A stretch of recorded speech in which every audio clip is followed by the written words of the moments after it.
Assalamualaikum warahmatullahi wabarakatuh. Nama saya adalah Alfida Salsabila dari Prodi Pendidikan Biologi, Fakultas Keguruan dan Ilmu Pendidikan, Universitas Sriwijaya, kelas Indralaya. Di sini saya akan menjelaskan jawaban-jawaban dari pertanyaan ujian akhir semester mata kuliah PKN jumlah SKS 2.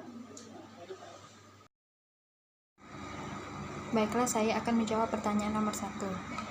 Pertama-tama, warga negara Indonesia atau WNI ialah orang yang diakui oleh undang-undang sebagai warga negara Republik Indonesia. Menurut Kosasih Jahiri pada tahun 1978 pernah memaparkan sejumlah sifat dari karakter warga negara Indonesia, yaitu yang pertama, memiliki rasa hormat dan tanggung jawab, yaitu warga negara Indonesia sesuai konstitusi tak tertulis maupun tertulis telah diatur untuk menjaga rasa hormat dan tanggung jawab dimanapun berada. Yang kedua, bersifat kritis, yaitu warga negara Indonesia harus memiliki pemikiran yang jauh atau mendalami suatu pemikiran untuk mencapai suatu tujuan.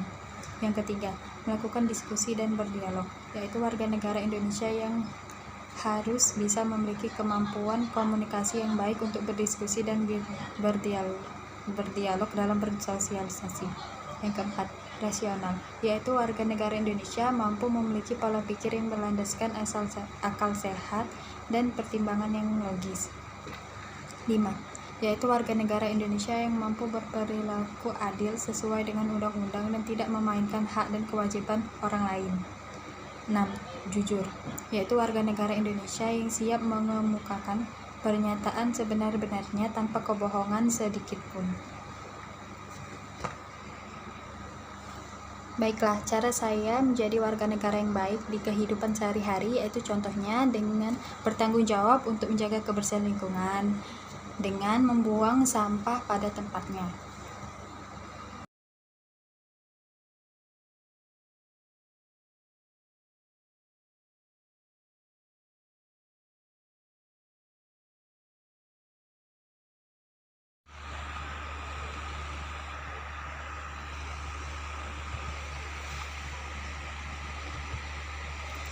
Baiklah, saya akan menjawab pertanyaan nomor 2. Apa yang dimaksud identitas nasional? Identitas nasional adalah ciri khas yang melekat pada suatu bangsa yang membedakannya dengan bangsa-bangsa lain di dunia. Ciri khas tersebut bisa berupa ideologi, kebudayaan, fisik, maupun kebudayaan dalam bentuk nilai-nilai luhur. Unsur pembentukan identitas nasional yaitu yang pertama, suku bangsa. Suku bangsa adalah identitas yang melekat pada seseorang sejak dia dilahirkan. Seseorang tidak bisa memilih golongan suku bangsa. Ada lebih dari 300 suku bangsa di Indonesia. Beberapa contoh diantaranya adalah suku Jawa, suku Minang, suku Asmat, suku Betawi, dan suku Sunda. Unsur pembentuk kedua yaitu agama. Agama adalah identitas yang melekat pada seseorang atas dasar sistem kepercayaan yang dimilikinya. Ketika masih kecil, agama seseorang bergantung pada kedua orang tuanya. Setelah dewasa, seseorang memiliki hak untuk berganti agama sesuai dengan yang diyakininya. Indonesia sebagai negara agama mengharuskan setiap warga negaranya untuk memeluk salah satu agama yang diakui negara, yaitu Islam, Kristen, Katolik, Hindu, Buddha, dan Konghucu. Unsur pembentuk ketiga yaitu bahasa. Bahasa adalah identitas yang melekat pada seseorang atas dasar aspek simbolik yang digunakan sebagai sarana interaksi dan komunikasi. Masyarakat Indonesia memiliki bahasa nasional yaitu bahasa Indonesia dan bahasa daerahnya masing-masing. Yang terakhir yaitu unsur pembentuk identitas nasional yaitu kebudayaan. Kebudayaan adalah identitas yang melekat pada seseorang atau dasar hasil karya, sistem pengetahuan, dan nilai-nilai luhur yang dianut dalam masyarakat. Kebudayaan bisa berbentuk fisik, bisa juga berbentuk nilai-nilai. Identitas nasional tidak terbentuk begitu saja, melainkan dibentuk melalui kesepakatan. Selain dibentuk dari keempat unsur tersebut, masih ada unsur-unsur lainnya yang juga membentuk identitas nasional seperti primordialisme, praktik keagamaan, pemimpin bangsa, sejarah bangsa, dan solidaritas organik.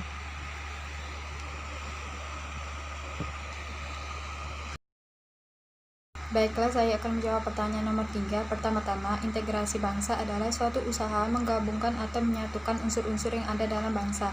Sedangkan disintegrasi bangsa adalah kebalikan dari integrasi, yaitu usaha untuk memecah belah bangsa. Untuk mempertahankan NKRI dari disintegrasi, yaitu dengan lebih mengungguli dan menanamkan sikap kesatuan antar bangsa agar tercipta integritas yang tinggi ketimbang disintegrasi, yaitu dengan yang pertama tidak berperilaku rasis, yang kedua memberikan kebebasan beragama kepada orang lain, yang ketiga bertindak adil kepada sesama, yang keempat bertindak sesuai peraturan yang berlaku baik di sekolah, masyarakat, berbangsa dan bernegara. 4. Menumbuhkan sikap tegang rasa. 5. Aktif ikut serta dalam kegiatan ronda malam, gotong royong, arisan pemilu, dan sebagainya.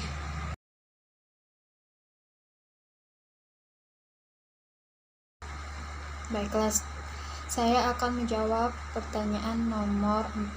Secara umum, dikenal 3 macam sistem pemerintahan, yaitu yang pertama, sistem pemerintahan presidensial. Pada sistem ini, rakyatlah yang memilih milih siapa presidennya. Nantinya, presiden akan menjalankan perannya sebagai kepala negara sekaligus kepala pemerintahan. Yang kedua, sistem pemerintahan parlementer. Di sistem ini, parlemennya memegang peranan yang sangat penting. Perdana Menteri dipilih dan diangkat oleh parlementer. Demikian pula, sebaliknya, parlemen bisa memberhentikan dengan cara memberikan statement mosi tidak percaya. Di dalam sistem parlemen dimungkinkan ada perdana menteri dan presiden. Namun di sini presiden hanya bertindak selaku kepala negara. Negara Jepang, Malaysia, Belanda adalah negara-negara yang memegang sistem ini. Yang ketiga, sistem pemerintahan semi presidensial merupakan gabungan dari sistem presidensial dan parlementer, karena presidennya dipilih oleh rakyat, menjadikannya memiliki kekuasaan yang luas dan kuat. Bersama-sama dengan Perdana Menteri, Presiden menjalankan kekuasaannya. Yang menganut sistem ini ialah negara Prancis. Bentuk pemerintah negara Indonesia adalah republik konstitusional, sedangkan sistem pemerintah negaranya adalah sistem presidensial. Bentuk pemerintahan republik merupakan pemerintahan yang mandat kekuasaannya berasal dari rakyat melalui mekanismenya pemilihan umum dan biasanya dipimpin oleh seorang presiden. Alasan Indonesia memilih sistem pemerintahan presidensial yaitu para pemimpin di Indonesia itu memiliki pemerintahan presidensial sebab pemerintahan presidensial sesuai dengan sistem demokrasi, Pancasila, dan budaya politik yang dianut oleh negara Indonesia.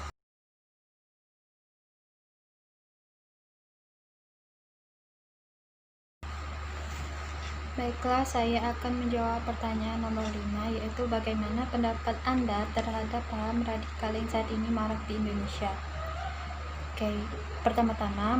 Pertama-tama, radikalisme itu adalah suatu pandangan, paham, dan gerakan yang menolak secara menyeluruh terhadap tatanan, tertib sosial, dan paham politik yang ada dengan cara perubahan atau perombakan secara besar-besaran melalui jalan yang kekerasan.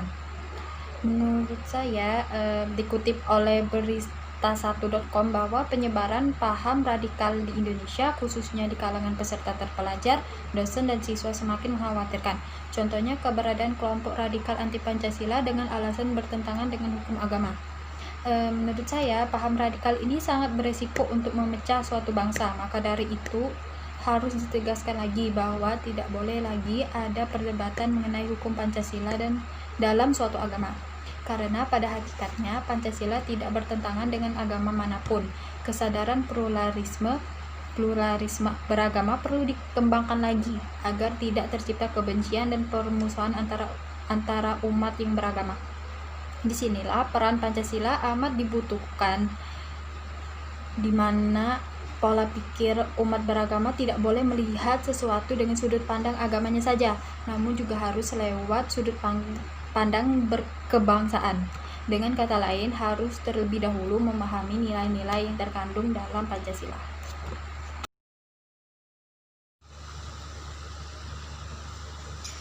Baiklah, saya akan menjawab pertanyaan nomor 6. Pertama-tama, wawasan Nusantara adalah cara pandang dan sikap bangsa Indonesia mengenal diri dan lingkungannya yang serba beragam dan bernilai strategis. Wawasan Nusantara mewujudkan nasionalisme yang tinggi di segala aspek kehidupan rakyat Indonesia yang lebih mengutamakan kepentingan nasional daripada kepentingan individu, kelompok, golongan, suku, bangsa, atau daerah.